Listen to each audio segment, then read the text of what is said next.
I threw my napkin on the table and stood up so fast my chair hit the floor. Say that again, Ryan. Look me in the eye and say it again. My son didn't blink. You're not even half the man Greg is, Dad. 30 years of double shifts, 30 years of hands that never healed right, and my own boy said it in front of everyone smiling like it was nothing. So I did something no one at that table expected. I reached into my jacket, pulled out a single folded paper, and set it down next to his plate. Then you won't need this anymore.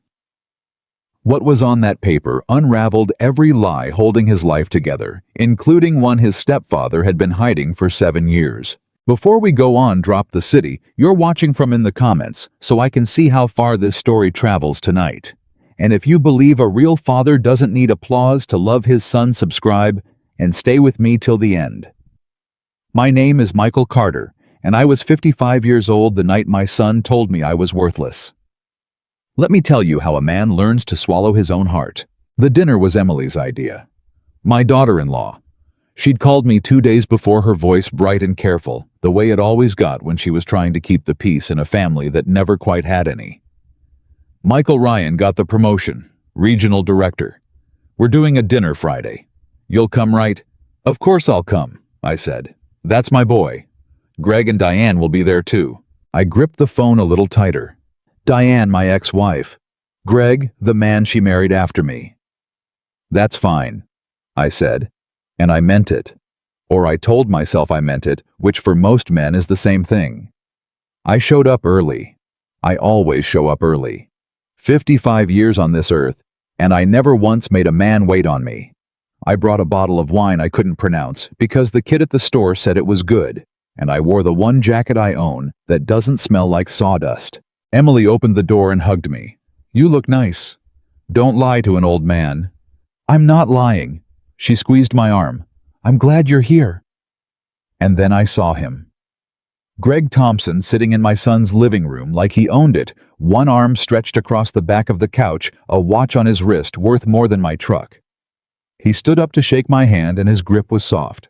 I'll always remember that. Soft hands. A man who'd never carried anything heavier than his own reputation. Michael, he said, all teeth. Good to see you. Been a while? Greg. That was the whole conversation. That's all I had for him. We sat down to eat.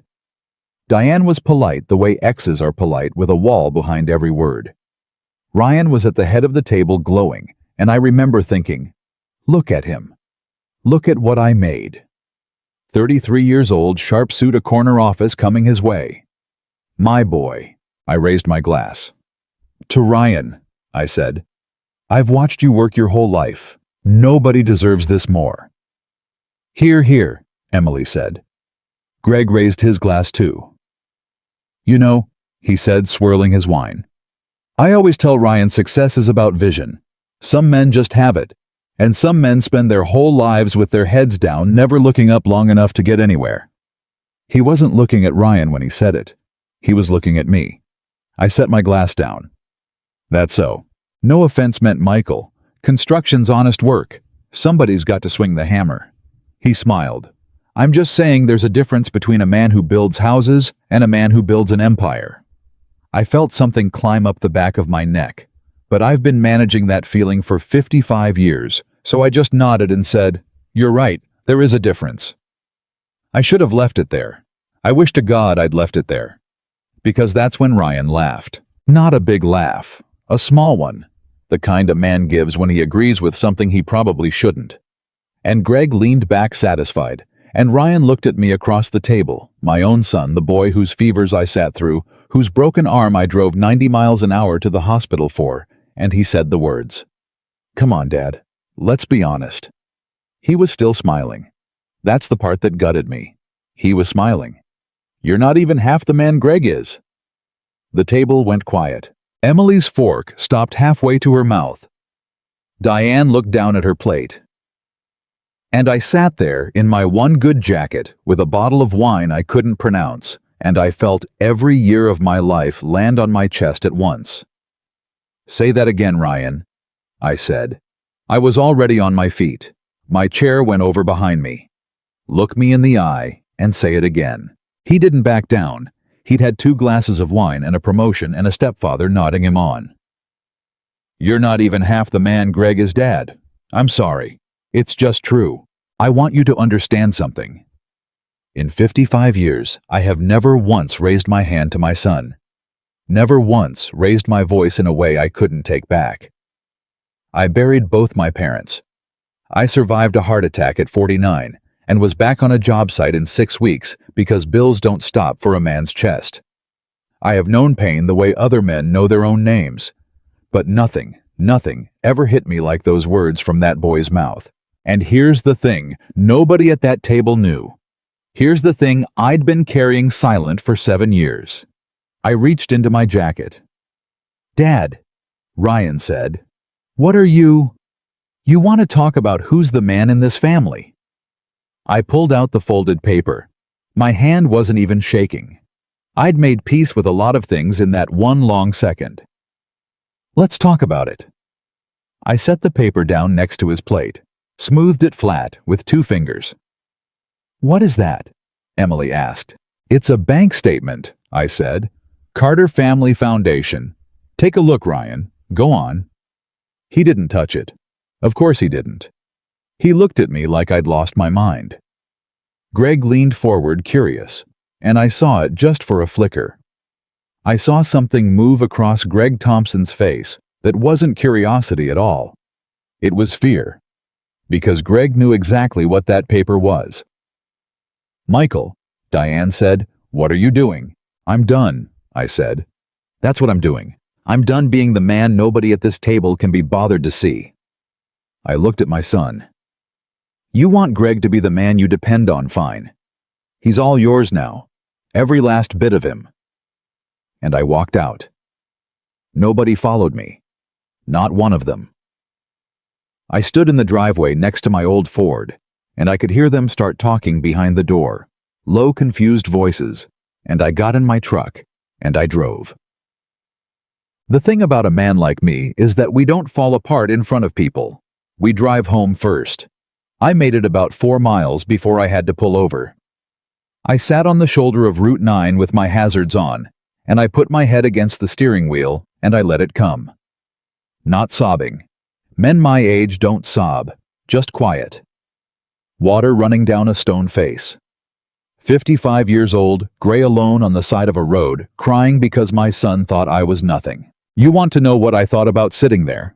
I thought about the down payment on that boy's first house. He never knew about that. He thinks he saved for it.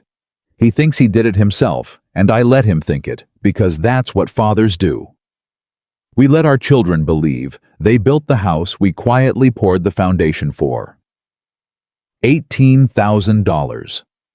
I sold my Indian Chief motorcycle to help cover his college, and I sold my '68 Mustang, the car my own father left me, to put $18,000 toward Ryan's first home, and I never said a word.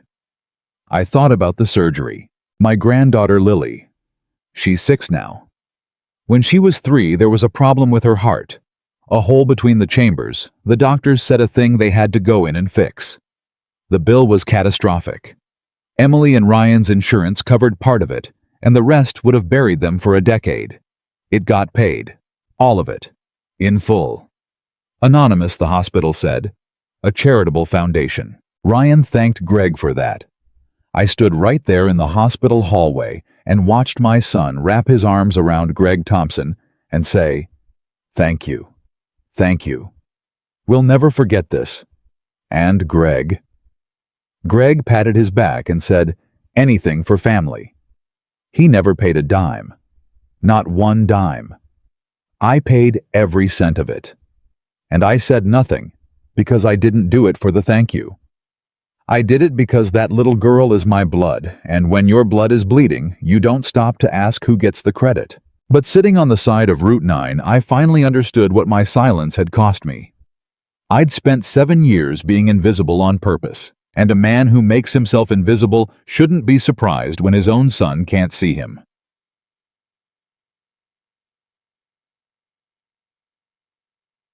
I got home, and I did what I always do when the world knocks me down. I made coffee. 2 a.m., and I made a full pot like it was morning. Then I sat at my kitchen table, and I opened the folder. Everybody's got a folder. Mine lives in a fireproof box under the stairs, and it holds 7 years of a secret I built one payment at a time. The mortgage assistant's quiet transfers every time Ryan hit a rough patch and didn't know how he got lucky that month.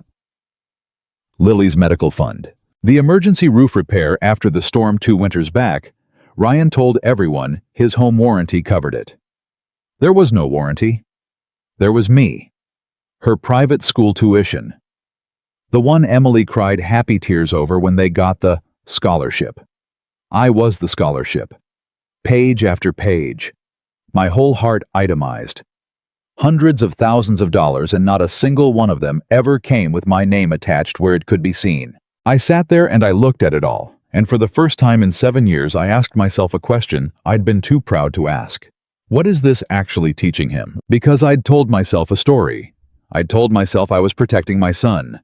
But sitting there at that table, I finally saw the truth of it. I wasn't teaching him to stand. I was teaching him he'd always have a floor beneath him he never had to notice. I was teaching him that money falls from the sky, and I was letting another man take the credit for the rain. I had raised a son who looked at the man who carried him and saw nothing. That's not love. Not entirely. Somewhere in there, it had become fear. I was so afraid of losing him that I'd made myself small enough to disappear. Well, no more. The next morning, I called Rebecca Collins. She's been my attorney for 20 years, since before she made partner back when she was renting an office above a laundromat, and I built her a conference table for cost because I believed in her. Michael. She heard something in my voice right away. That woman could always read me. What's wrong? I need to see you, today. I was in her office by 10. She had a fresh legal pad and a look on her face like she was bracing for a diagnosis. Talk to me, she said. I want you to stop all the payments. The pen stopped. All of them. Every one. The mortgage support, the tuition, the medical fund, the insurance, all of it. Effective now. Rebecca set the pen down very slowly. Michael, that's your granddaughter's school. That's Ryan's house. If you pull all of that at once, I know what it does. Do you? She leaned forward. Because from where I'm sitting, it looks like a man who got his feelings hurt at a dinner and wants to punish his kid. And that's not you. That's never been you. I looked at her for a long moment. You know what he said to me last night, Rebecca? In front of his mother, in front of Greg, in front of his wife? He said, I'm not half the man Greg is. I laughed, but there was nothing in it. Greg, the man who's never paid for a thing in that boy's life except the lie that he did. Rebecca went quiet. So no, I said, this isn't about punishment. I'm not trying to hurt my son. I felt my throat tighten and I pushed through it. I'm trying to give him the chance to become the man I already thought he was. He can't stand up as long as I'm carrying him. And he'll never see me as long as Greg's standing in front of the mirror pretending to be the one holding the weight. She studied me. You understand what happens next. The bills come. Fast. And when they can't figure out where the money went, Ryan's going to do exactly what he's always done. He's going to call Greg. He's going to call Greg. She nodded. And what do you think Greg's going to do? I stood up and buttoned my jacket. I said that we're finally about to find out exactly what Greg Thompson is made of. And so is my son.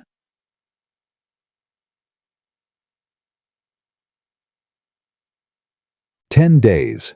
That's how long it took for the whole thing to start coming apart, and I heard about every crack in it because Emily started calling me. Emily always kept a soft spot for me, even when Ryan didn't. She's the one who made sure I got Christmas photos. She's the one who put my number in Lily's little phone under Grandpa Mike with a heart. Michael. She called me on a Tuesday and her voice was thin. Something weird is going on with the mortgage. They're saying we missed a payment. But I never missed a payment. I have the auto draft set up. I've had it set up for years, and it didn't go through this month. And then the school called about tuition and the medical thing, and I don't understand what's happening. I closed my eyes. This was the part I'd known was coming and dreaded anyway. What did Ryan say? He called Greg. A pause. Greg said not to worry, said he'd handle it like always. Another pause longer. Michael, can I ask you something and you'll tell me the truth? My heart started going. Always. For 7 years, every time we got in trouble, we got saved. The roof, Lily's surgery, this house. Ryan always said it was Greg. And I believed it because Greg always showed up right when the money did, and he always said, "Don't worry about it. I've got you." Her voice cracked. But he never once showed me a bank statement. He never once let me see a transfer. He just smiled and said it was handled. And now the money's stopped, and suddenly he's saying he'll look into it. And I've got a bad feeling in my stomach, and I don't know why. I could have told her right then. I had it all in a fireproof box under my stairs. One sentence, and Greg Thompson would have crumbled like the fraud he was. But I didn't. And I want to tell you why, because it matters. Emily, I said, if I told you something you'd believe me, but Ryan wouldn't. Not from me. He's spent 7 years believing what he wants to believe. He needs to find the truth himself, or it won't stick. I took a breath. You're a smart woman, smarter than any man in that family gives you credit for. If something feels wrong, don't let anyone smile it away. Follow it. Long silence on the line. You know something, she said. It wasn't a question. I know a lot of things, sweetheart. I've been quiet about most of them for a long time. I heard Lily in the background asking who Mommy was talking to. Go take care of my granddaughter. And Emily, when you go looking, look at the name on the account. Not the man standing next to it. The name on the account. I hung up before she could ask me anything else. That night, Ryan called me. First time since the dinner. I let it ring 3 times before I answered. I'm not proud of that, but a man's got to hold on to something. Dad? His voice was tight, careful. Not sorry, I could tell he wasn't sorry, not yet, but rattled. Hey, look, I don't want to fight. Then don't. Some stuff's going sideways over here. Money stuff. I'm sure it'll get sorted. Greg's on it, but... He cleared his throat. You didn't have anything to do with any of it, did you? The accounts or... And there it was. Even now. Even with the floor falling out from under him, his first instinct was to check whether it was me, and then reassure himself that Greg's on it. Ryan, I said quietly, let me ask you something. That night at the table, did you mean it? He didn't answer right away. Because you can take back a lot of things in this life, son. But you have to mean the taking back as much as you meant the saying. Dad, do you know? I said, and my voice was steadier than I felt. The last thing my own father said to me before he died, he was 81. He grabbed my hand. He had these hands like tree roots, worked his whole life, and he said, Michael, I never told you enough. But everything I did so you'd never have to know how hard it was. I stopped, got myself back. I didn't understand it then. I understand it now. I've spent 30 years making sure you never knew how hard it was. And you looked at me across that table and called it nothing. That's not Dad, I didn't mean. Greg's on it, I said. You told me twice now, so let him be on it. Good night, son. I hung up. And then I sat in my dark kitchen with my cold coffee, and I did the hardest thing I have ever done in my life. Harder than the heart attack, harder than burying my parents. I did nothing. I let it break. Because I finally understood sitting there in that quiet house, with a folder full of proof I could have thrown down like a winning hand, that the strongest thing a father can ever do isn't to save his son. It's to stop saving him just long enough for the boy to see who was doing the saving all along. The bills were coming. The truth was coming with them. And somewhere across town, a man with soft hands and an expensive watch was smiling and saying, Don't worry, I've got you, not knowing that the ground he'd been standing on for 7 years had never belonged to him at all. It belonged to me. And I'd just stopped holding it up. Emily called me at 6:40 in the morning, and I knew before I answered that she'd found something. He lied to me, Michael. I was already sitting up in bed. Slow down. He lied to me for 7 years and I let him. I let him. Her voice wasn't crying anymore. It had gone past crying into something colder, and that scared me more. I couldn't sleep last night. You told me to look at the name on the account, not the man standing next to it. So at 2 in the morning I got up and I went through the file box in the garage. Every statement we ever saved. Every single one. I gripped the phone. What did you find? There's a name that shows up on all of it. Every rescue, every emergency, every time Greg swept in and saved the day. She took a breath. Carter Family Foundation. Michael, that's you. That's your father's name. That's Ryan's name. That's you. You're the foundation. You've been the foundation the whole time. I closed my eyes. 7 years of silence, and it took my daughter-in-law a file box and 1 sleepless night to crack it wide open. Does Ryan know? I asked. No, he's still asleep. I haven't said a word. Her voice dropped. But Michael, there's something else. Something worse. Worse how? I found an email. Greg forwarded himself a payment confirmation, 3 years ago, Lily's surgery. She stopped, and I heard her steady herself. He saw it, Michael. He saw the transfer come through from the Carter Family Foundation the day before Ryan hugged him in that hospital hallway and thanked him for saving her life. Greg knew. He knew it was you the whole time, and he stood there and took it. And there it was. That was the thing I'd suspected for 3 years, and never let myself say out loud, because saying it meant admitting my son had been thanking a thief. Greg didn't just fail to correct the record. He got the confirmation, saw my name on the money that saved that little girl's heart, and then walked into a hospital and let my son wrap his arms around him and call him a hero. Emily, I said, and my voice came out rough. I need you to listen to me very carefully. Don't say anything to Ryan yet.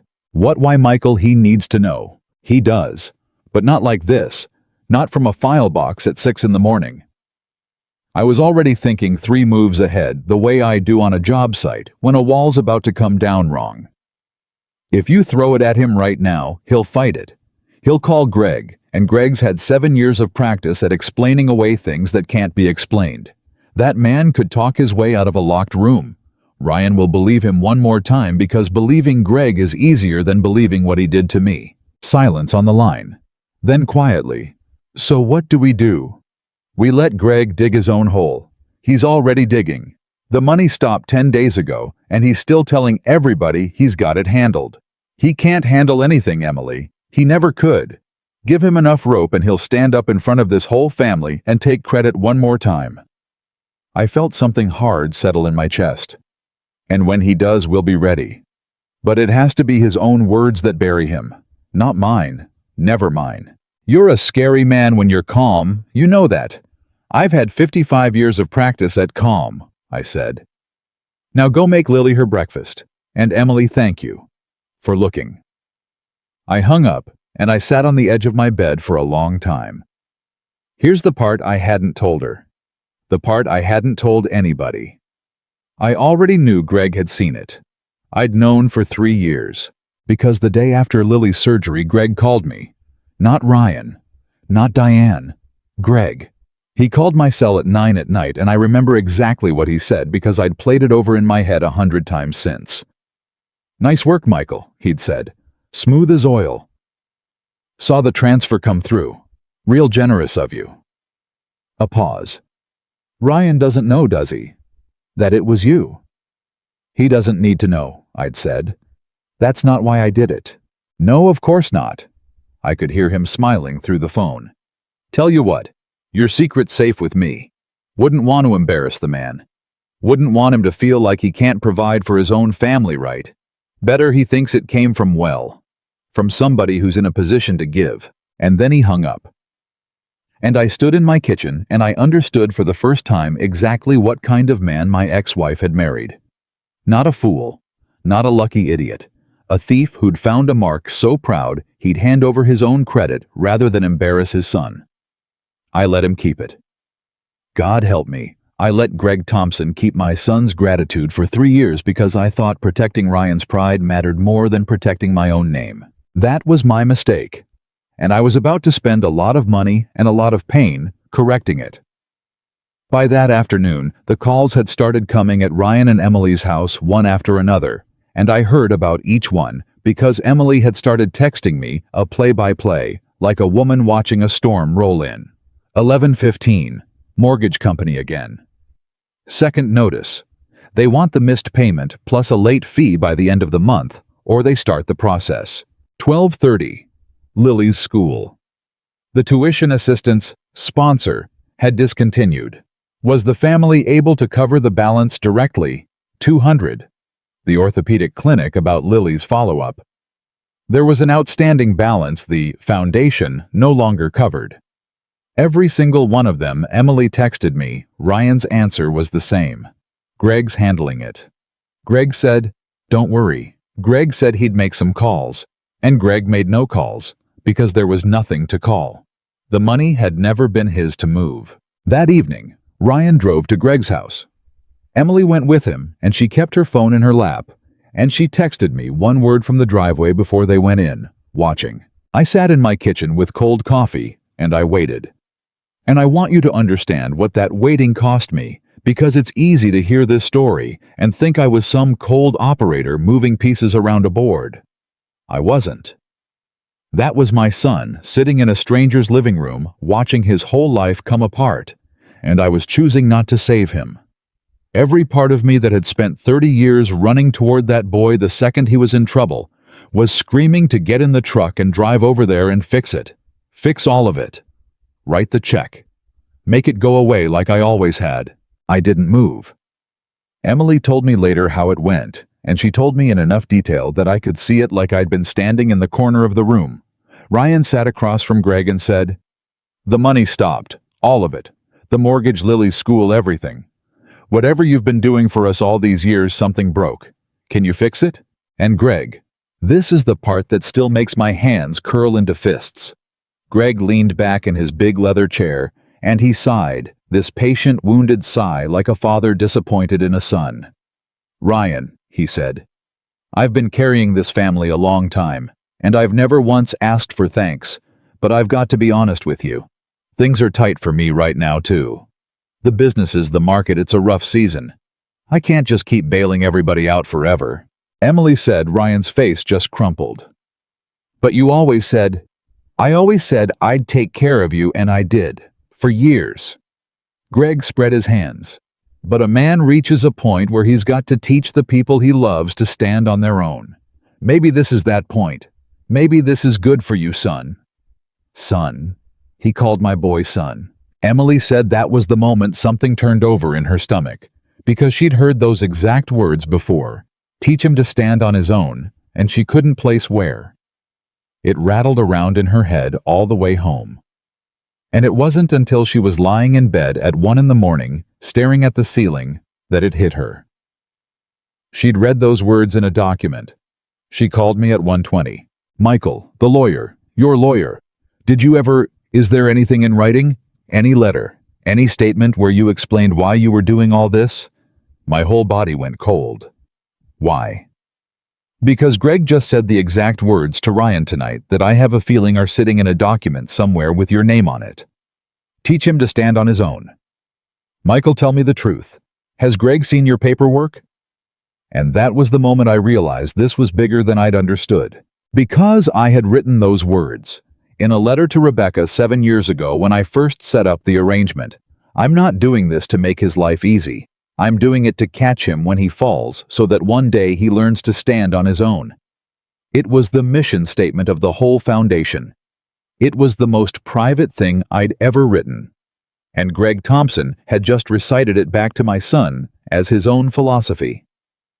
"Emily," I said slowly, "how would Greg have my letter? I don't know, but he's using your words. He's been using your words this whole time, hasn't he? Every time he saved us, he was quoting a man he was stealing from." I didn't sleep that night. I sat up, and I made phone calls. I should have made years ago. And at 8 the next morning, I was in Rebecca Collins's office again, and I put it to her straight. "Rebecca, 7 years ago I wrote you a letter about the foundation. Who else ever saw it?" She frowned and pulled the file. "She's meticulous, Rebecca. 20 years of my life are in her filing cabinets. She went through it, and her face changed. Michael, she said quietly. There was a paralegal, back then. He left the firm about 4 years ago, and I'll be honest with you, it wasn't on good terms. We had some documents go missing around the time he left. I never connected it to anything. She looked up. His name was Daniel Thompson. The room got very quiet. Thompson, I said. It's a common name, Rebecca said, but she didn't believe it even as she said it. Pull it, I said. Pull everything. I want to know if Daniel Thompson is any relation to Greg Thompson, and I want to know today. She pulled it. It took her associate about 4 hours and 1 phone call to the state business registry. Daniel Thompson was Greg's nephew, his brother's boy. He'd worked in Rebecca's office for 2 years, and for one of those years, he'd had access to the file that laid out in my own handwriting exactly how much I was giving my son, when and why. Greg hadn't just gotten lucky. Greg hadn't just stumbled into the credit. Greg had known from the very beginning, from before Lily's surgery, from before any of it. His nephew had handed him my playbook.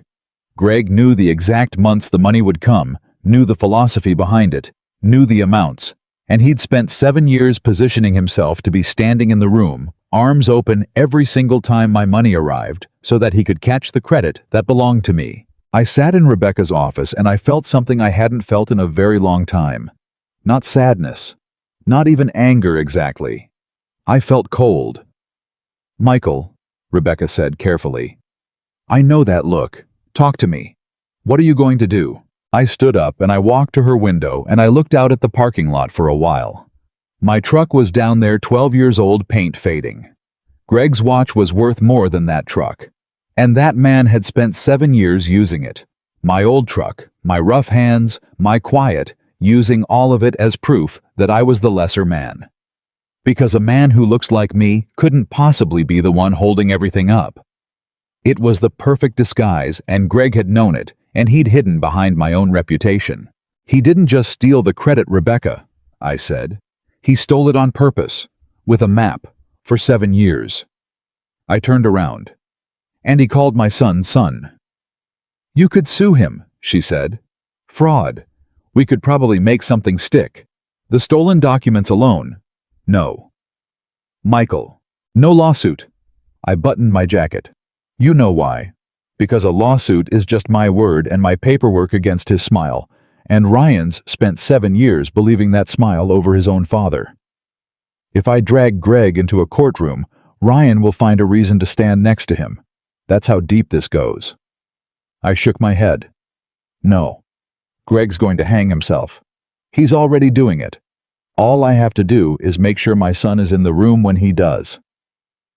That afternoon, Emily texted me. Lily's birthday party is Saturday. Greg and Diane are coming.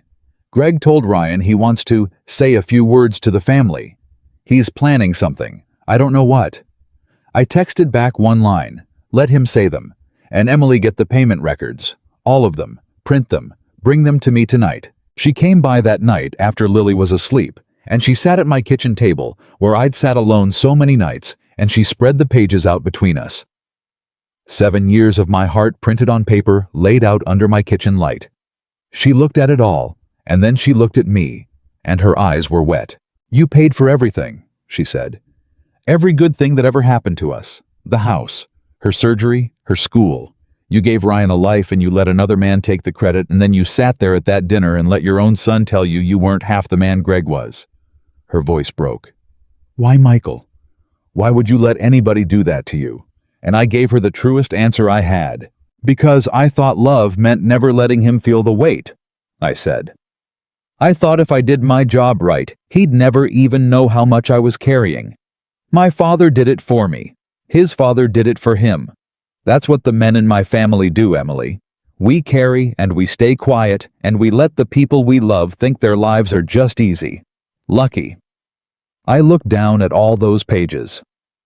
But I've been thinking a lot these last 2 weeks, and I don't think I did him any favors. A boy who never sees the weight grows into a man who thinks it isn't there. And a man who thinks the weight isn't there, he looks at the one carrying it and calls him nothing. Emily reached across the table and put her hand over mine. My rough old hand under her young one. "He's going to see it now," she said. "I promise you. On Saturday, he's going to see everything." "Not all of it," I said. "Not yet." I gathered the pages carefully, tapped them square, slid them back into the folder. "Saturday's not about the payments, Emily. Saturday's about Greg standing up in front of this family and telling one more lie. The payments, those are just the proof. What I really need is for Ryan to watch that man's mouth move and finally understand it was always moving. Every rescue, every hero speech, every 'don't worry, I've got you,' all of it. A lie with my money behind it." She nodded slowly. "And after?" I stood up and carried the coffee pot to the sink and rinsed it out the way I do every night, the same small ritual of a man who's lived alone a long time. "After?" I said, "My son gets to decide what kind of man he's going to be, and so do I." Because I meant what I said at that dinner, Emily. I'm done being invisible. Saturday, one way or another, this family is finally going to see me. I turned off the water and set the pot in the rack. The only question left is whether my son likes what he sees when the lights come on, because there's a version of this where he learns the truth and still can't forgive me for letting it go this long, for letting Greg fool him, for choosing my pride over telling him sooner. Emily stood up to leave. At the door, she stopped and looked back at me. "You didn't choose your pride," she said. "You chose his, for 7 years. That's the whole tragedy of it, Michael. You gave up being seen so he could feel strong." She picked up her keys. "I just hope he's man enough to understand the difference." She left. I stood in my quiet kitchen and I thought about Saturday, and about a man with soft hands who was right now across town rehearsing a speech about all the ways he'd saved a family he'd never given $1 to. I thought about my son, who still didn't know. And I thought about a little girl whose heart got fixed by a grandfather she thanked a stranger for. 2 more days. In 2 days, every lie Greg Thompson had built for 7 years was going to be standing in one room in front of one family with the lights about to come on. And for the first time since that dinner, I wasn't afraid of it. I was ready for it. Saturday came, the way bad weather comes slow and certain, and by noon I was standing in my bedroom trying to knot a tie I hadn't worn since my own mother's funeral. Emily had called me the night before with the plan. It was simple, which is why I trusted it. Greg wanted to give a speech at Lily's party. Fine. Let him. Emily had set up the television in the living room, the big one Ryan bought last year, and she'd loaded every payment record onto a drive. All she had to do was press one button. But she wasn't going to press it the second Greg opened his mouth. She was going to wait. She was going to let him say every word. "Are you sure you can hold your nerve?" I'd asked her. "Michael, I've been holding my nerve for 7 years and didn't even know it. I can hold it 2 more hours." But then, at 11:40 that morning, an hour before I was supposed to leave, my phone rang, and it was Diane, my ex-wife. She hadn't called me in 3 years. "Michael." Her voice was strange, tight. "I need to talk to you before you come today. Alone. Please." I sat down on the edge of my bed. "What's wrong, Diane?" I found something. A long pause. "In Greg's office. I wasn't snooping, I swear to God I wasn't. I was looking for the extension cord for Lily's decorations, and I opened the wrong drawer, and there was a folder, and I—" Her voice cracked. "Michael, how long have you known—" My hand tightened on the phone. "Known what?" "That he's broke." I didn't say anything. I couldn't. He's broke, Michael. The businesses, one of them closed 8 months ago, and he never told me. The house, our house, there's a second mortgage on it I never signed for. There's a lease on the Mercedes. The watch, the vacations. All of it, it's debt. It's all debt. For years I thought I married a rich man, and I married a man drowning in a swimming pool he can't afford, and the only reason we've looked afloat this whole time is—" She stopped. "Is what, Diane?" "There are transfers. From him. To an account. Small ones, regular ones, going back years. And on the other side of those transfers, the money coming in to cover them, it comes from the same place every time." Her breath shook. "Carter Family Foundation. Michael, has my husband been stealing from you? Have you been paying my husband's bills?" And that's when the last piece dropped into place, and I understood the whole ugly shape of it. Greg hadn't just stolen my son's gratitude. He'd been skimming. Every time my money came in to save Ryan. Greg, who knew the exact schedule thanks to his nephew, had structured himself in the middle of it. He'd position himself as the giver to Ryan, take the credit, and quietly move a piece of the flow to cover his own sinking ship. My money had been holding up two houses. My son's and the fraud who lived across town pretending to be a rich man. Diane, I said very quietly, I need you to do exactly what you were already going to do today. Nothing more, nothing less. Go to the party. Smile. And when Greg stands up to give his speech, you let him give it. Michael, trust me. For once in the 20 years you've known me, trust me. I've been carrying this whole thing quiet for 7 years. Give me 2 more hours. She was crying now. I'm so sorry. I'm so sorry I ever let Ryan talk to you the way he did. I sat there at that dinner, and I let my own son... We'll talk about all of it, I said. After. Right now, go blow up balloons for my granddaughter. I hung up, and I sat on the edge of my bed with a half-knotted tie, and I started laughing. Not a happy laugh. The kind of laugh a man gives when he finally sees the whole board and realizes how badly he'd underestimated the size of the lie. Greg wasn't rich. Greg had never been rich. The man who called me half a man, the man my son worshipped, the man in the expensive watch. He was a drowning fraud, and I'd been the water wings this whole time. I finished the tie. I got in my truck. And I drove to my granddaughter's birthday party to watch a man destroy himself. I got there at 12:35. The driveway was full of cars, and I heard kids screaming happy in the backyard, and I sat in my truck for a minute and just breathed. Emily met me at the door. She looked at my face, and she knew something had changed. Diane called you, she said. How'd you know? Because you look like a man who just found out the fire's bigger than he thought. She pulled me inside. Whatever it is, it doesn't change the plan. He talks. Then we show them. You just have to be standing where Ryan can see your face when he understands. The party was loud and warm, and I moved through it like a ghost the way I always had. Nobody paid me much mind. That was fine. That was the whole point.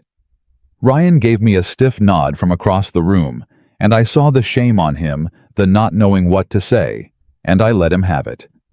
Lily ran up and hugged my legs and called me Grandpa Mike and asked if I brought a present. And I told her the present was coming later, baby girl, the best present. And I meant it in a way she couldn't understand. At 1:15, Greg tapped a fork against a glass. The room quieted down. Diane stood off to the side, pale, her hands folded so tight her knuckles were white. Emily drifted toward the television, casual. A woman with nothing on her mind. And I moved to the back wall where I could see everything. Where I could see my son's face. Greg stood up in the middle of that living room in a jacket that cost more than my monthly mortgage on a house I'd already paid off, and he smiled that oil-smooth smile, and he said, I just want to say a few words. On a day like today with this beautiful little girl turning 6, I think it's important we remember what family means. I watched Ryan. My boy was looking at Greg the way he'd looked at him for 7 years, like he was looking at strength. When Ryan and Emily hit hard times, Greg said, and Lord knows this family's had its share, I made a promise to myself. I said I'm going to be the man this family can lean on. When Lily was sick, his voice actually caught the son of a gun. He actually made his voice catch. When that little girl needed surgery and the bills were more than any young couple could carry, I didn't hesitate. Because that's what a real man does. He steps up. He doesn't count the cost. He carries the people he loves. And Ryan. God, my son. Ryan's eyes were wet. He was nodding. Emily had her hand near the television remote, and I could see her jaw clenched so hard it must have hurt. Some men, Greg went on, and now he turned, and he looked right at me across that room. Some men talk about hard work. Some men wear it like a badge, the rough hands, the old truck. But talk's cheap. When the bills come due, when a child's life is on the line, that's when you find out who a man really is. He raised his glass toward me, and his smile was a knife. No offense, Michael, But some of us do the work quietly. We don't need the credit. The room went still. A couple of people glanced at me, embarrassed for me. My own son wouldn't meet my eyes. And I'll tell you the truth. In that 1 second, standing against the back wall, while a thief toasted his own theft in front of my whole family and my granddaughter, I nearly broke. 30 years of carrying 7 years of silence, and this was the moment it all pointed to, a room full of people feeling sorry for the old man in the funeral tie, while the man who robbed him basked in the light. Emily looked at me across the room. One look. It said, "Now." And I shook my head. Not yet. Because I wanted more. God forgive me, I wanted him to say the worst of it. I wanted my son to hear the exact lie that would leave no room to run. "Go on, Greg," I said. My voice carried across that quiet room, calm as still water. "You were saying about Lily's surgery. Tell them how you paid for it." Greg's smile flickered. Just for a half second. He didn't know I knew. He thought I was surrendering the beaten old man, handing him one more victory. "I paid it in full," Greg said, recovering, spreading his hands to the room. "Every cent. I never told Ryan because I didn't want him to feel like less of a man. A good father protects his son's pride. I carried it so he'd never have to feel the weight." He smiled. "I taught him he could stand on his own, even while I held him up. I taught him he could stand on his own. My own words. The words I wrote to Rebecca 7 years ago. The words his nephew stole out of a filing cabinet.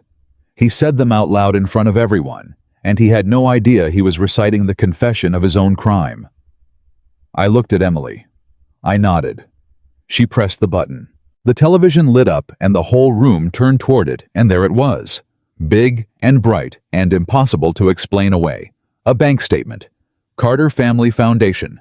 Payment to Children's Regional Hospital. The exact amount of Lily's surgery. The exact date, the day before Greg walked into that hospital and got hugged. Emily hit the button again. Another page. Mortgage assistance. Again. The roof repair. Again. Lily's tuition. Again and again and again. Page after page. 7 years of my quiet heart flashing across a 60-inch screen, and every single page said the same name. Michael Carter. Not Greg Thompson. Michael Carter. The room made a sound I'll never forget. A kind of collective inhale.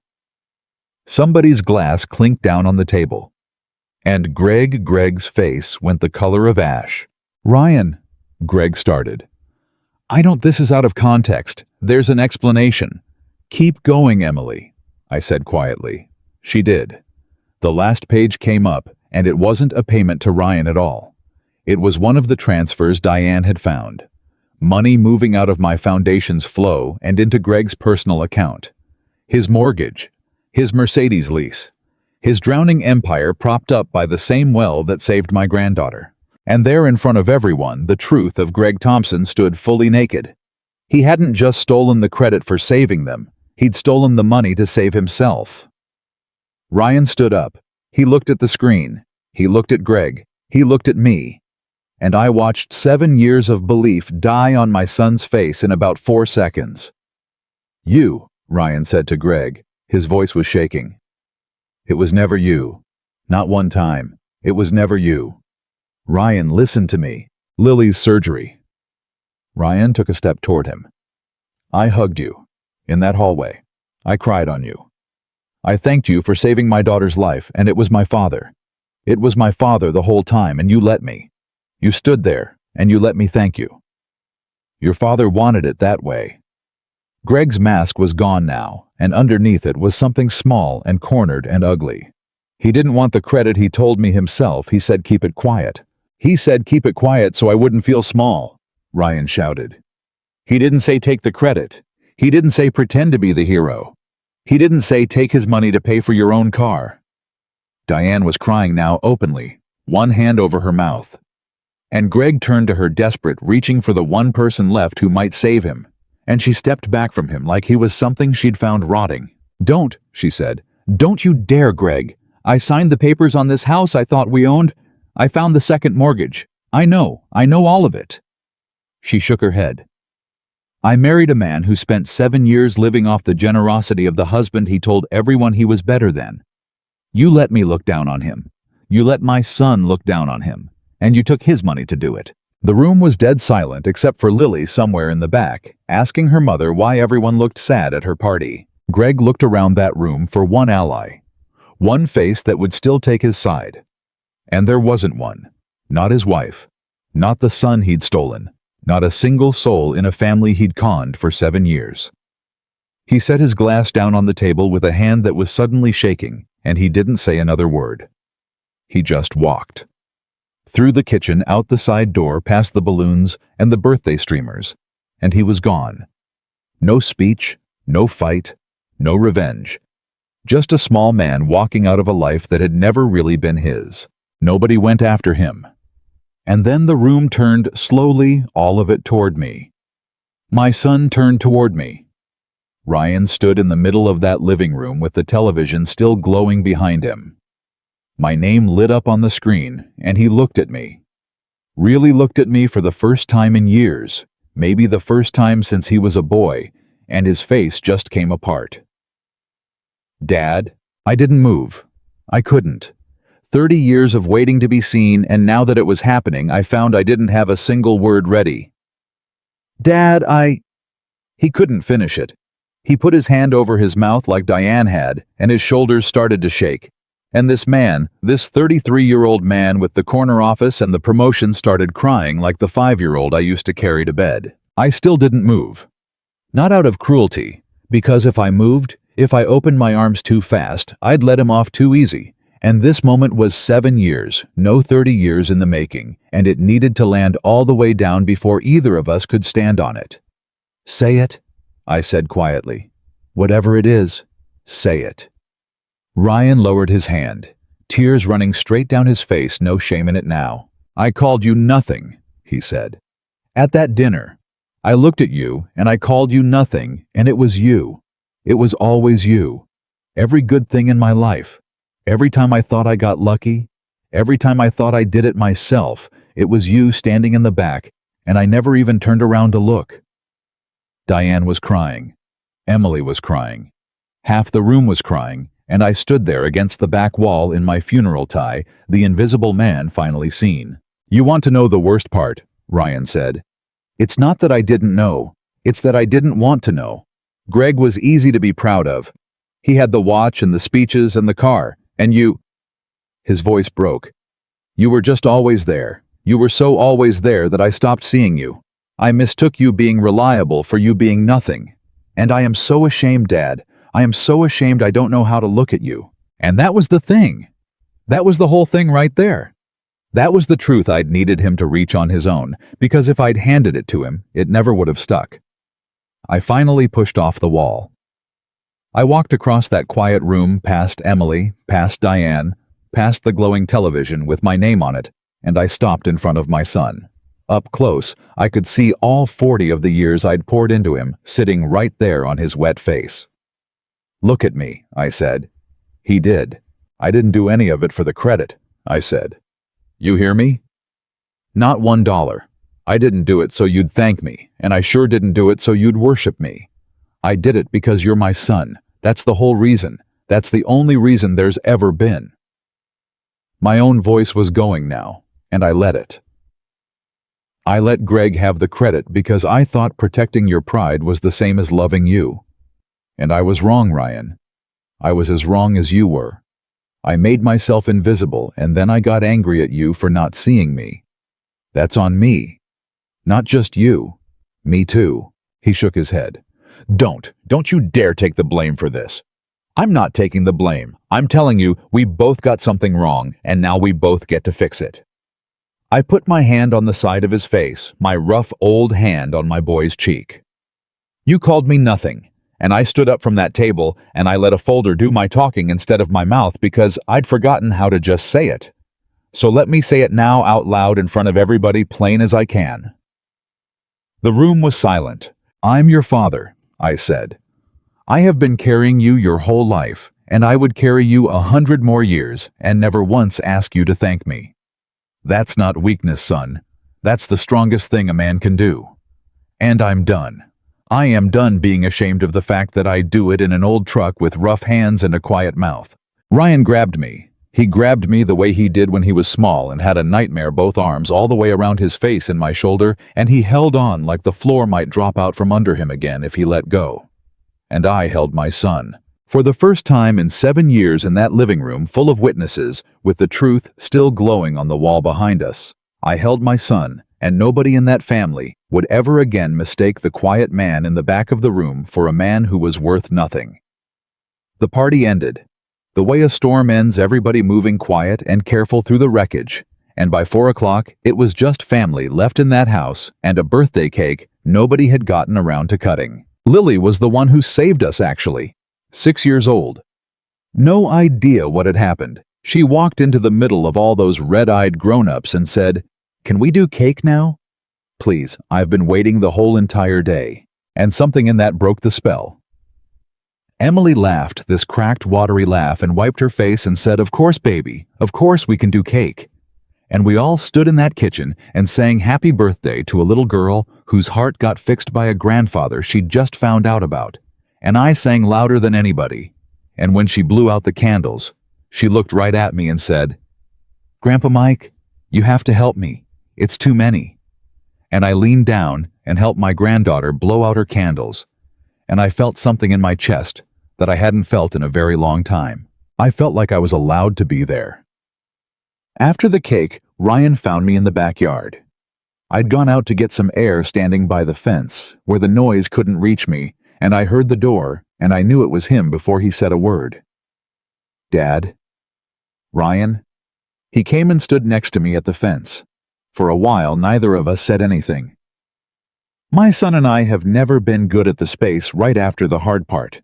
We're better at the hard part itself. "I keep doing the math," he finally said. "In my head, trying to add it all up. The house, Lily's surgery, the school, all of it." He shook his head. "I can't even get to the number, Dad. It's too big. How did you even do all that? You run a construction company. You drive a 12-year-old truck. Where did—" "I sold some things," I said. He turned and looked at me.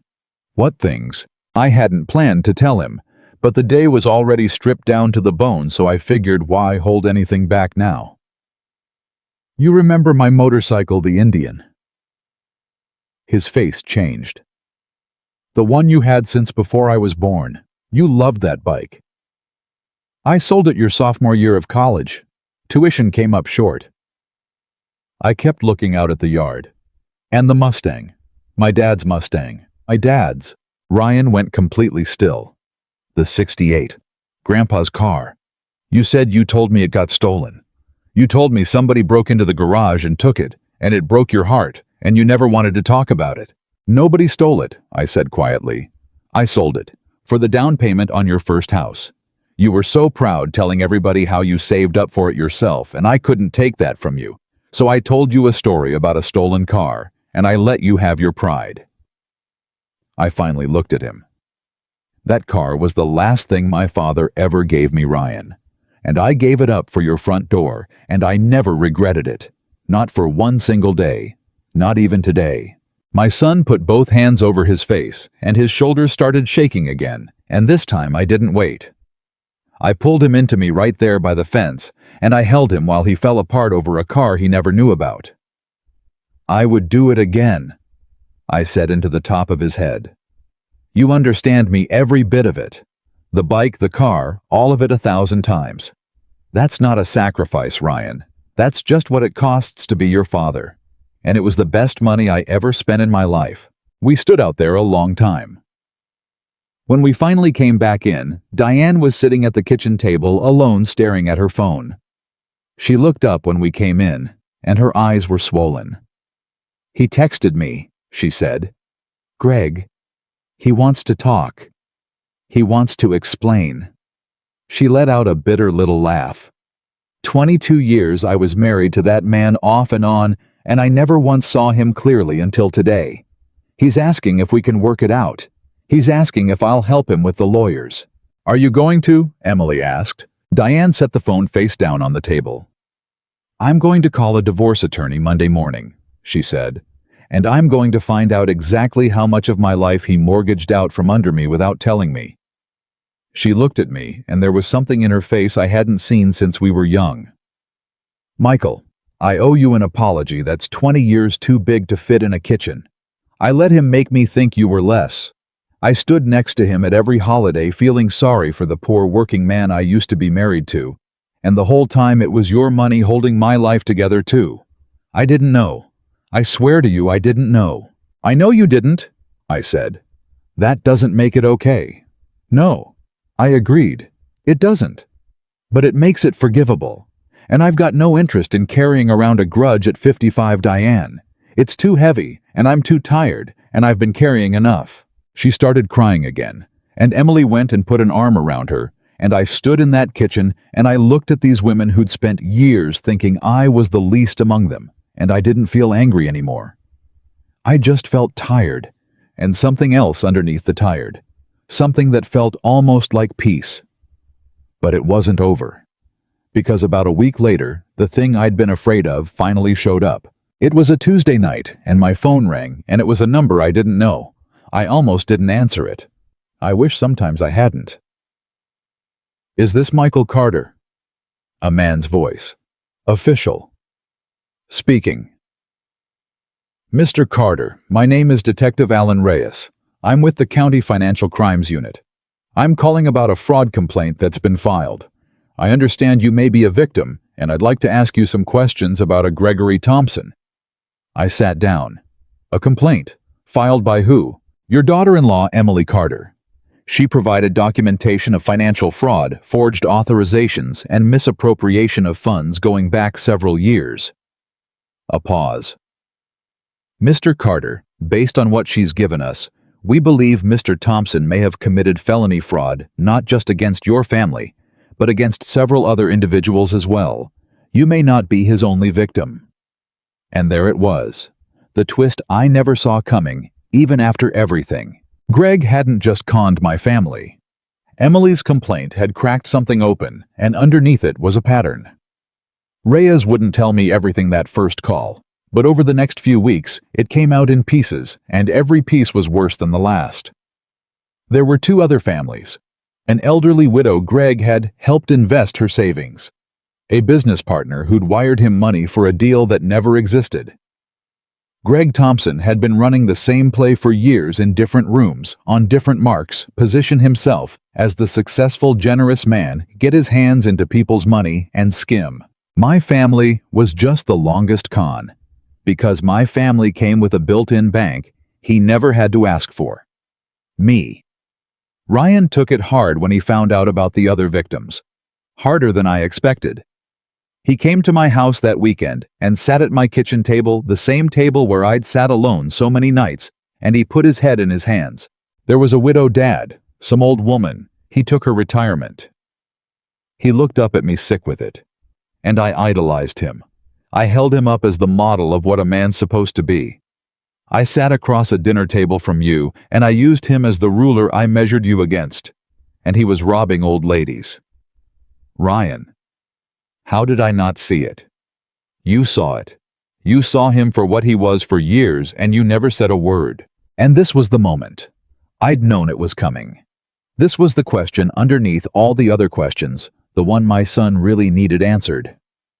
"You want to know why I never told you?" I said. He nodded. "Because you wouldn't have believed me." I said it plain, no softening. "Think about it, son. 2 years ago, if I'd sat you down and told you Greg was a fraud, that he'd never paid for a thing, that it was all my money, what would you have done?" Ryan was quiet a long moment. Then, ashamed. "I'd have thought you were jealous. I'd have thought you were a bitter old man who couldn't stand that your ex-wife married up." His jaw tightened. "I'd have defended him. To your face." "You would have," I agreed gently. "And it would have put a wall between us that might never have come down." So I made a choice.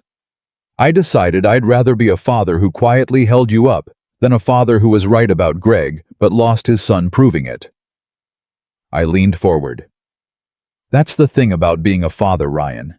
Sometimes being right isn't the goal. Sometimes the goal is just making sure your kid's still standing, even if he never knows you're the reason. even if he thinks somebody else deserves the thanks. Ryan wiped his eyes. That's not fair, that you had to do that. Fair's got nothing to do with it. I'm your father. Fair was never part of the deal. He laughed wet and broken, and then he got quiet again, and I could tell there was something else sitting on him. I have to tell you something, he said. And I'm scared to because I think it's going to hurt you. My stomach tightened. Tell me. He took a breath.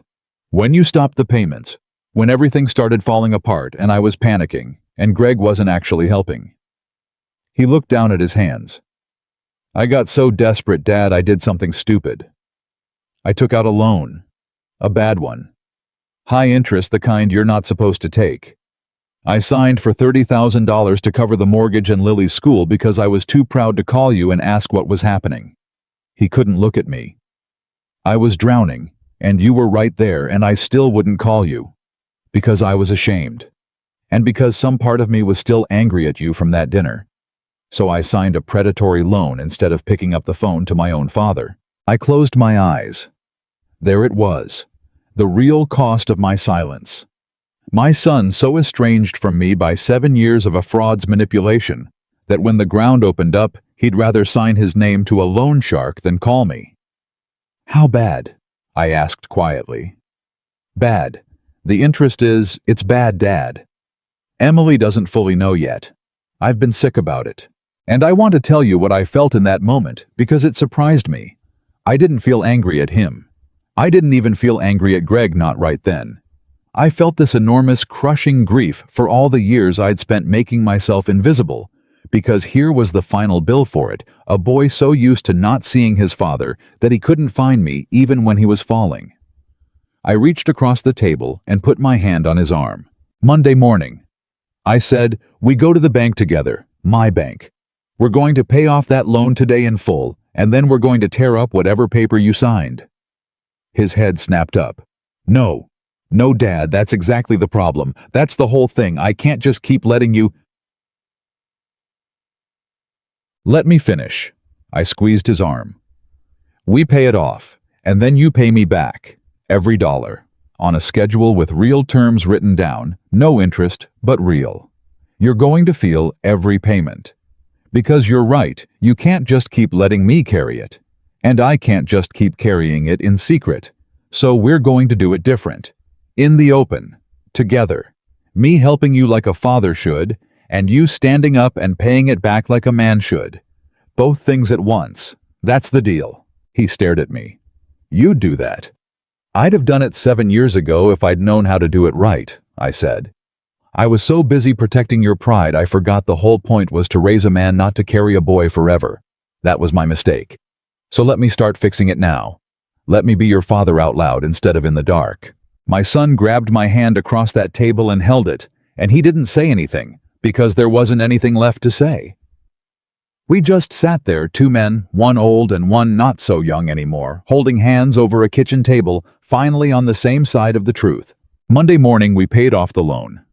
I watched my son's face as the banker confirmed it was cleared, and I watched $30,000 of shame lift off his shoulders, and I thought about my father's Mustang, and I thought, this is what you sold it for, old man. Not the house. This right here. And things started to heal after that. Not all at once, that's not how it works, no matter what the movies tell you. It healed the way I fix a house that's been let go too long. One board at a time. One honest conversation at a time. Greg's case moved slow the way those things do. There were depositions. There were lawyers.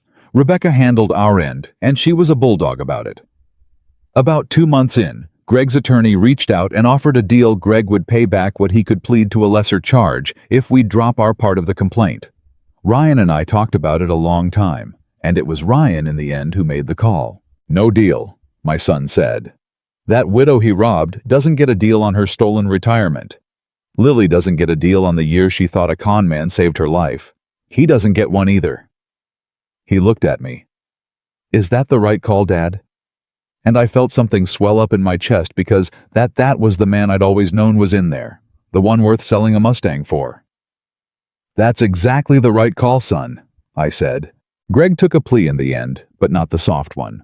He got probation and restitution and a felony record, and Diane's divorce went through, and the last I heard he'd moved 2 states away to live with his brother, the father of the nephew who'd stolen my letter in the first place. The whole rotten family back under one roof.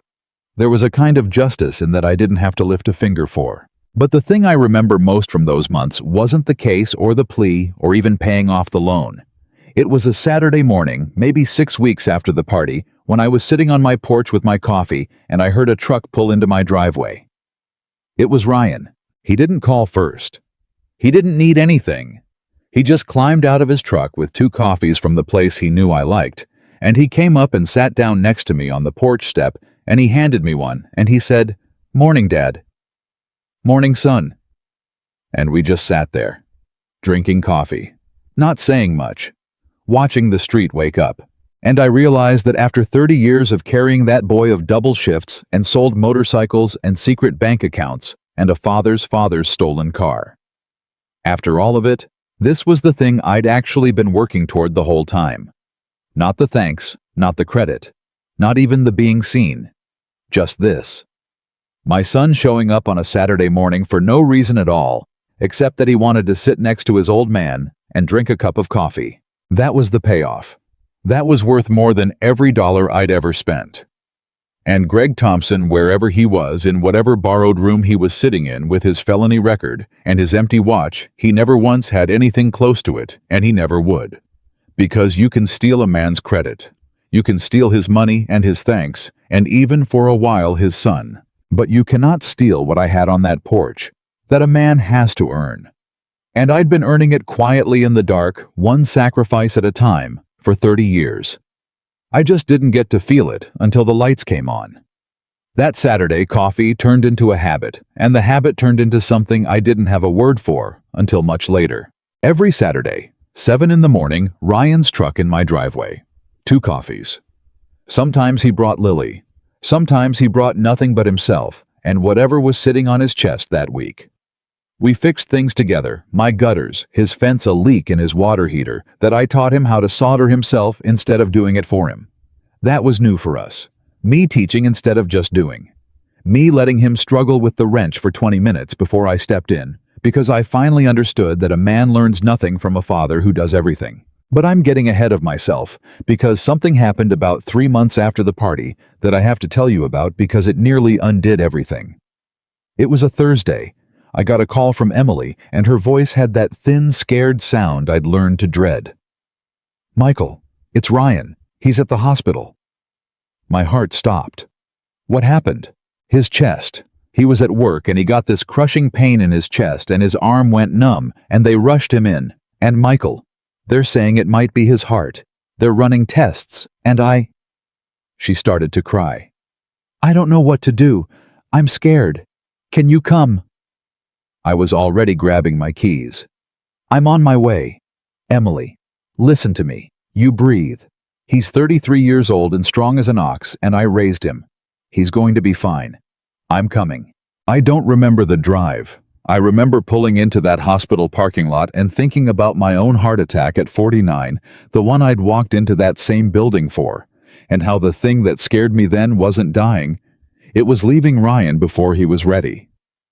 And now, here I was, running into the same building, terrified of the exact reverse. I found Emily in the waiting room, and she fell into me, and I held her. This woman who'd cracked the whole thing open, who'd filed the complaint and printed the records and saved my whole family. And now she was just a scared wife, and I was just a scared father. And we held each other in a hospital hallway and waited. It was 3 hours before a doctor came out. "Family of Ryan Carter." "Here," I said. "I'm his father." The doctor's face, I read faces for a living. I read them across negotiating tables and job sites, and his face wasn't the face of a man about to deliver the worst news. I felt something loosen in my chest before he even spoke. "He's going to be fine," the doctor said. It wasn't a heart attack. It was a severe panic attack. The symptoms mimic a cardiac event almost exactly, which is why we ran the full workup. His heart is completely healthy. He paused. "But I'll be honest with you. His stress levels, his cortisol, the way his body's been running. This young man has been under enormous strain for a long time. Months, I'd guess. The body keeps score. It caught up with him all at once. Months. I knew exactly how many months. I knew it started at a dinner table with the words, "You're not even half the man Greg is." I knew it ran through the stopped payments, and the predatory loan, and the shame of the birthday party, and the fraud case, and every ounce of guilt my son had been carrying since he found out what he'd said to me, and what I'd given up for him. The body keeps score. My boy's body had been keeping score of everything, and it had finally sent him the bill. They let me in to see him. He was sitting up in the bed, pale and IV in his arm, and when he saw me, his eyes filled up. "Dad, I'm so sorry. I scared everybody. It's nothing, it's just—" "Stop!" I pulled a chair up next to the bed and I sat down and I took his hand. "It's not nothing. You hear me? A man's body doesn't do this over nothing." I looked at him. "You've been carrying something too heavy for too long, and you've been carrying it alone, and I know exactly what it is, because I've spent my whole life carrying the same kind of weight the same lonely way. And look where it got me. A heart attack at 49 and a son who couldn't see me." He squeezed his eyes shut. "I keep thinking about what I said to you at that dinner. It won't leave me alone, Dad. It's like it's carved into me. I lie awake and I hear myself saying it. Not half the man Greg is. To you. To you." And here was the moment. The real one. The one everything had been building toward, more than the party, more than the folder, more than the truth on the screen. "Ryan," I said, "look at me. I need you to hear this, and I need you to actually take it in, because your body is telling me you haven't." I leaned forward. "I forgive you." He started to shake his head. "No. Listen, I forgive you, completely, all the way down. Not the way people say it to end a conversation. I mean it in the way that lets you put it down and never pick it back up." My voice was steady, but it cost me. "That night at the dinner you were wrong, and you know you were wrong, and you've paid for it 100 times over in guilt. That debt's settled, son. I'm marking it paid. Right now. In this room. And I need you to stop carrying it, because I did not sell my father's car and work 30 years of double shifts to raise a man who worries himself into a hospital bed over one bad night."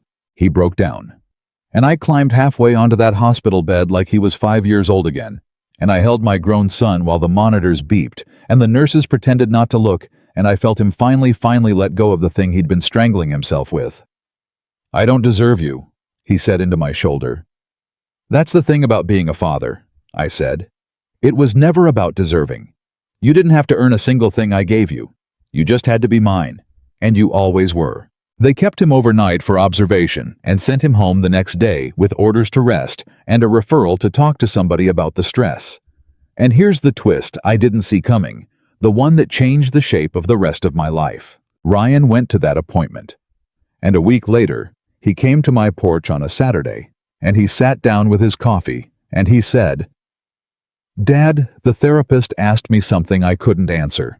She asked me when the last time was that I saw you cry. Not at the party, before, in my whole childhood, and I couldn't think of a single time.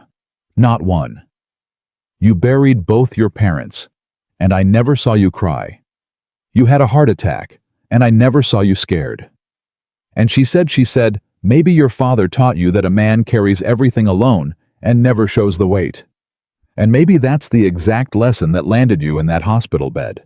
I sat with that a long moment. Because she was right. God help me, she was right. "She's got a point," I admitted quietly. "My father never let me see him bleed either, and his father before him. We're a long line of men who mistook silence for strength, Ryan. I passed it right down to you without ever meaning to. I taught you to carry alone because that's the only way I knew how to teach." "So how do we stop?" he asked. "How do we break it? Because I've got a daughter, Dad. I don't want to hand this down to Lily. I don't want her growing up thinking love means suffering in silence and never asking for help." And that question, how do we break it, became the work of the next few years. It didn't get solved on that porch. But it started there. It started with me learning to say things out loud that I'd have died before saying at 55. It started with me telling my son I loved him at the end of a phone call, instead of just assuming he knew. It started with me showing up to things and letting myself be seen school plays. Lily's t-ball games, Sunday dinners, instead of hovering in the back like a ghost who paid the bills. Emily noticed it first. She pulled me aside one day and said, "You're different, Michael. You're here now, not just in the room. Here."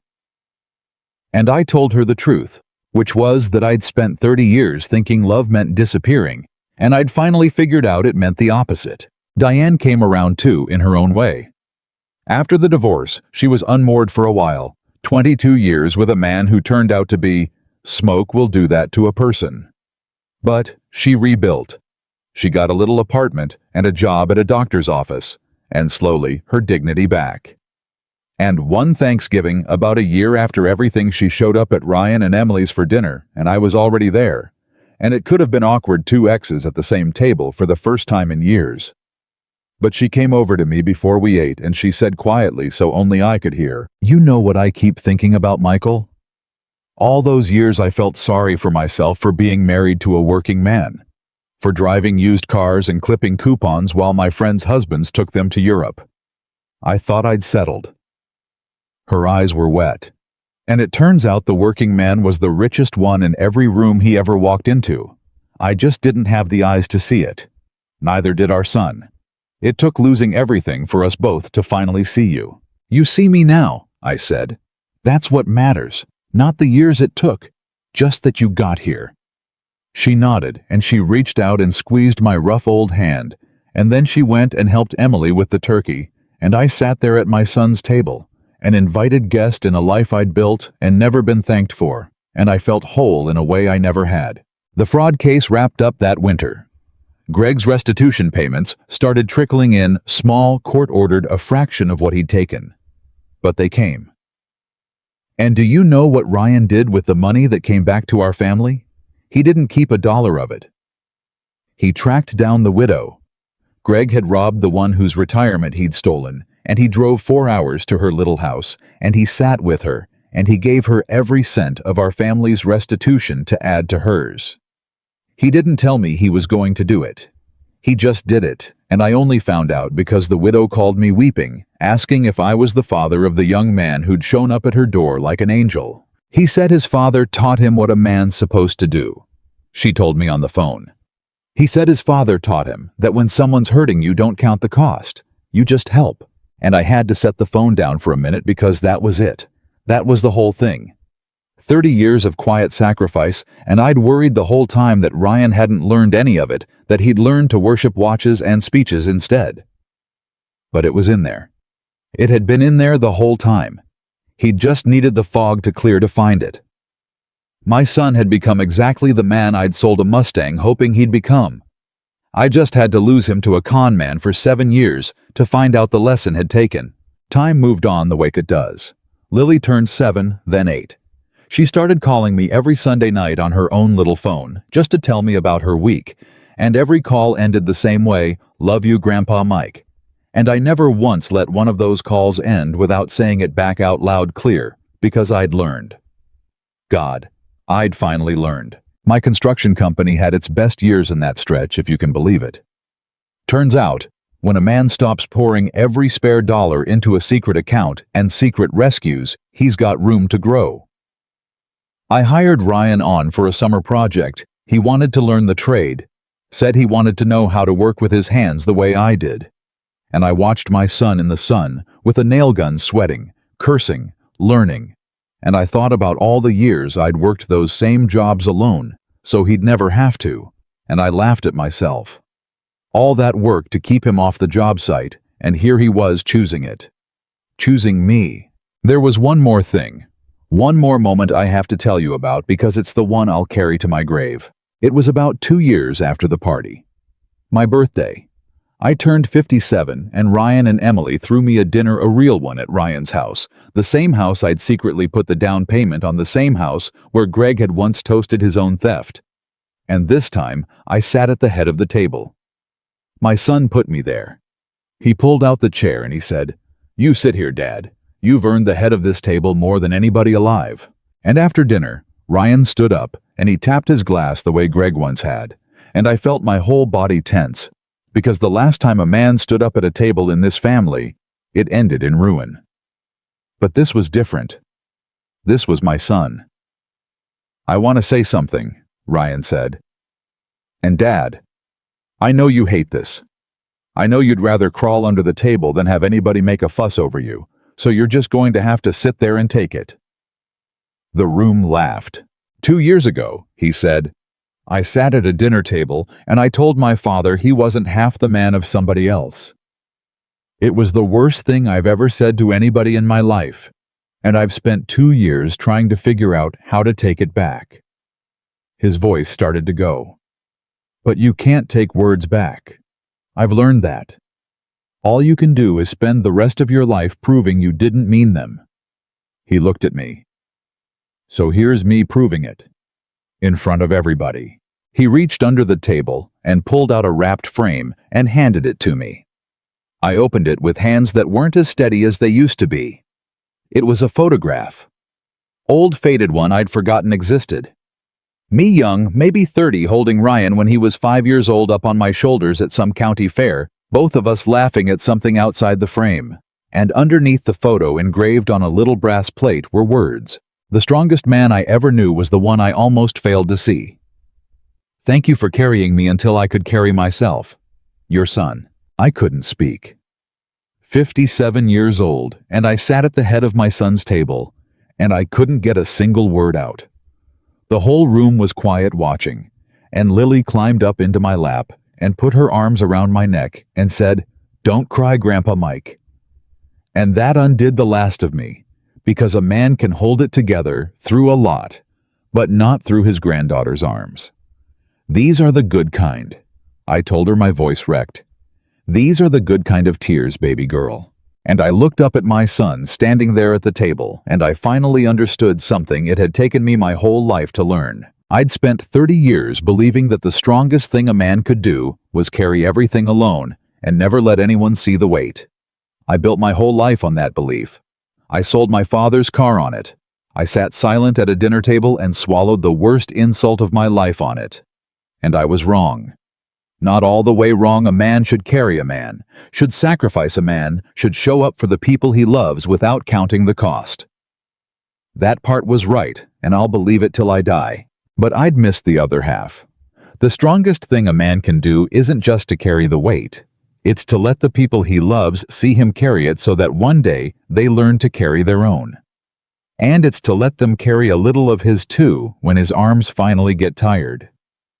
Strength isn't disappearing. Strength is letting yourself be seen and staying standing anyway.